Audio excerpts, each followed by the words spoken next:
prawns. A sensational sharing plate that's unbelievably quick to cook and so easy to remember. So we're going to do a beautiful recipe. This is like the coolest little thing to do with prawns. You'll need fresh king prawns, garlic, limes, curry powder and sweet mango chutney. It's an amazing process and recipe that gives you texture, crunch, softness, sweet, sour, spice. It's really, really good. So, big pan. Let's whack that on a medium-high heat. We're going to be bigging up prawns, of course. So, we've got 300 grams of prawns here. These are absolutely delicious. They're fresh. You can see by the beautiful blue colour. I love this size. Really, really nice. I find it gives you the best kind of sweet flavour. They've got all their shells on. And I always look for the MSC approved accreditation so they're sustainable, right? So 300 grams of prawns. What I want to do is make it easy to pick it up and eat it. Most of the flavour is in the head. So I'm just going to peel the prawn all the way down to the tail. And you can leave the tail on as well. Now, by peeling this prawn, we can do a couple of other things as well. One is remove the little vein from down here. And you can do that easily by just running a knife carefully down the back of a prawn. It's very, very simple. And if you put that tip in, you'll pull out this little vein like that, and you can just lose that. But also, by running the knife down there, you're allowing this prawn to butterfly. And what that means is just to open up like a butterfly.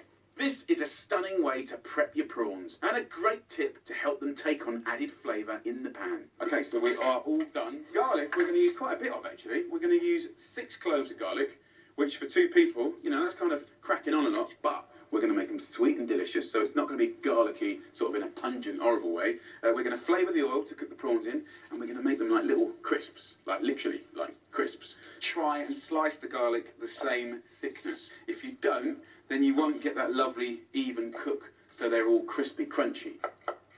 So a bit of love goes a long way. So the garlic is done.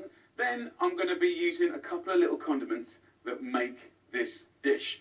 First one is a good curry powder, a really nice blend of all those spices, right?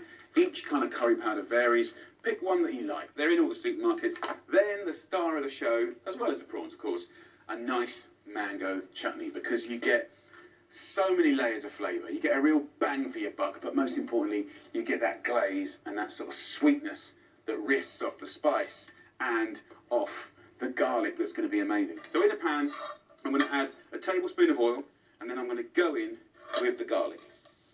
If you angle the pan like this, you almost create like a little mini deep fat fryer. Garlic's very sensitive, it's got natural sugars in there, and I want to fry them until they're crisp and golden. If you make them kind of go black, they'll go slightly bitter. So these are looking really good. So all the garlic's out. Now we turn the heat up, and we've got this gorgeous garlicky oil. So we go in with a teaspoon of curry powder. Just move the oil into that curry powder, and it'll just start to toast and go beautiful. Then we can go in with our prawns. And they'll go from that amazing blue colour of the raw prawn, and as the heat penetrates it, you know, it'll start turning that amazing pink. And where you've butterflied it, it'll start to transform. Here we go. Look at those colours. Woohoo! So that garlic oil is infusing with the curry powder. And don't forget, we've got loads of flavour in those prawn heads. There, look there, there. Oh, yes. And they're basically done now. You don't need to overcook prawns at all. We're going to go in with one nice big spoon of mango chutney. So now the mango's in there. This is kind of the sizzle time, right? It's going to glaze it. It's going to shine. And then onto the plate we go. Some of that lovely juice just in the middle. And then we get those beautiful garlic chips and we just sprinkle those in and around.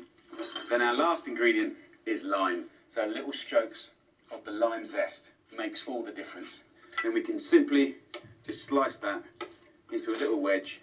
A fantastic little sizzle plate. It will be impossible to not want to get stuck into that. Lime juice over the top.